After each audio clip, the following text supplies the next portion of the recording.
The future at stake. Kids ask us, in your honest opinion, should I be a teacher? And it's hard for me to tell them yes. Who will be left to teach our children? I've been around teachers who are kind of at their wits' end, right? Where they're like, maybe I should just call it. The crisis in the classroom. Let the people vote. That's our message today. Where the stakes couldn't be higher. What we've really done is lost our children, and that's what keeps the town alive. If you don't have children or don't have kids in school, you may not realize how much the classroom has changed from when you were there.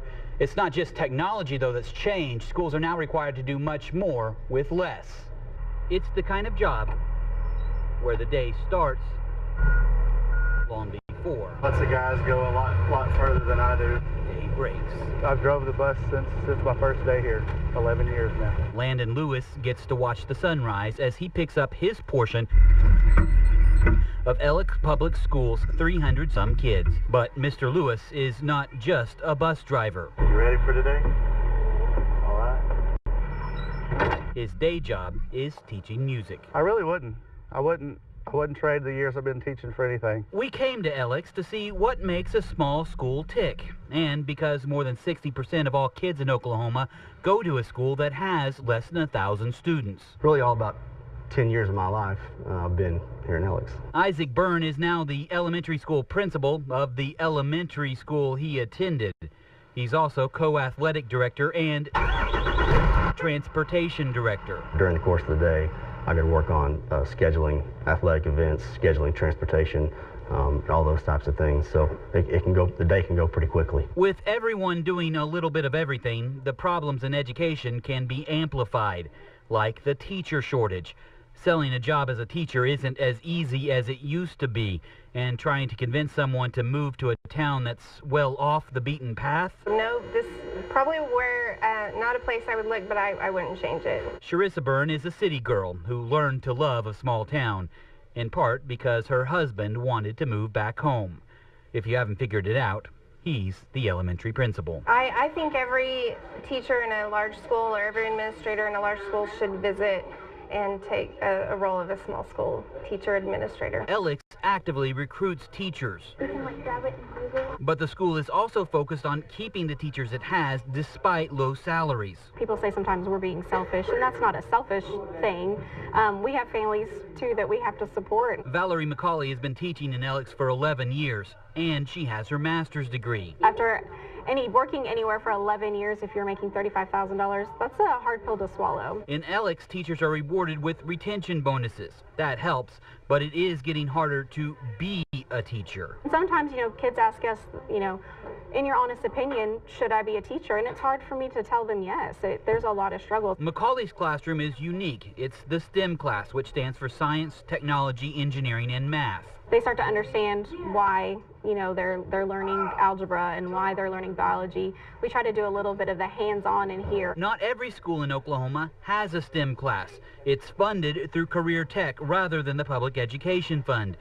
But in here, students get the hands-on that's missing from classrooms focused on teaching to tests.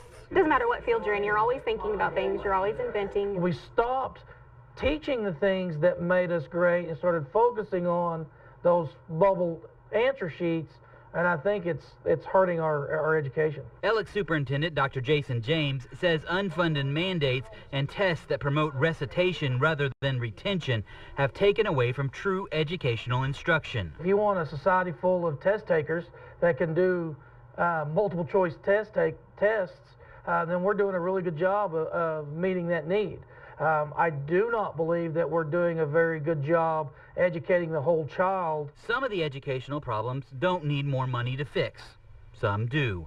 But most of all in Alex, we learned what schools need most of all is support. We have to really come together and stop and dial down the rhetoric of casting all the problems of society on the teacher. And support is something the tiny town of Alex has in abundance. Everybody does come together, whether it's athletics, academics, or the simple of doing some construction on the school. So everybody helps out. Keith Alcorn owns The Feedlot, the best barbecue in Alex.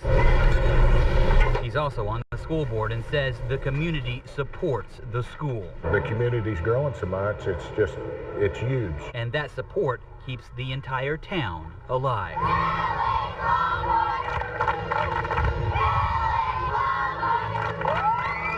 It is the community connection that makes small schools like Alex survive. Doesn't matter if we're having a Christmas musical.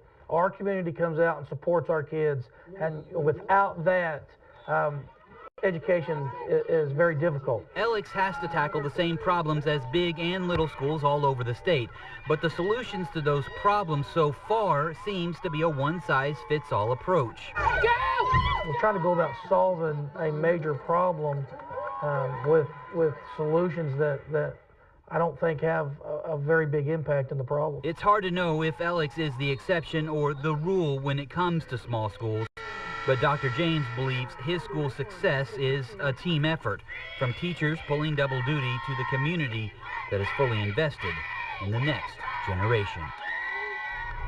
After our visit, voters in Alex overwhelmingly approved a new bond measure which will build new facilities that promise to serve both the students and the community as they continue to be partners in the future. Phil Cross, Fox 25 News. It was lively. I couldn't wait to Saturday evenings when everybody would be over town. Boley, Oklahoma hasn't been lively in some time. Downtown shows the results of decades of disrepair. Buildings that themselves saw history made are at risk of fading into history. And while there are any number of reasons one could point to for the current conditions, one of the biggest hits came just a few years ago. It was kind of a blow to the community. It had an effect on our economy. In 2007, the Boley School District voted to close the high school. By 2010, the elementary was unable to go on. The decision to close was a local one, but it still wasn't easy. When you lose your school, you lose your basis for being almost. So would closing schools save money, or enough money to make a difference in education funding? You can save a little bit of money from that, and honestly, it's something that's happening.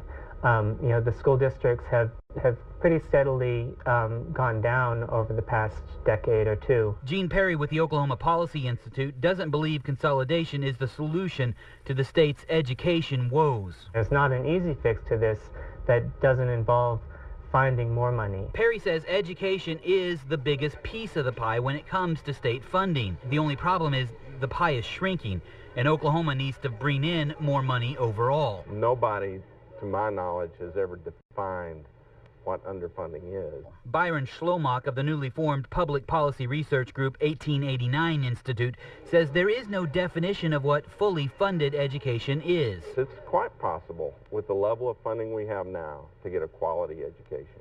The 1889 Institute sees school choice as the answer to fixing education, with a focus on creative education solutions through charter schools. If you look at charter schools in general, they are much less top-heavy. We can have the same people doing multiple jobs, and guess what? By having less people, we can actually pay them more.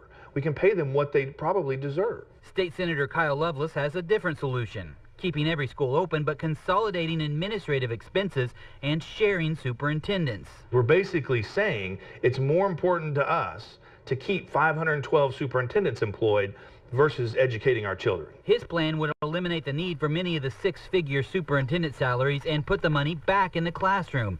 An idea he says would be a multi-million-dollar boost to schools that could happen without robbing small towns of that uniting force that keeps a community together. What we've really done is lost our children, and that's what keeps the town alive.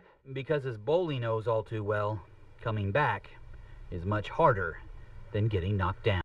We always have hope. So keeping hope alive keeps us trying to do the things we need to do to attract people back to this community.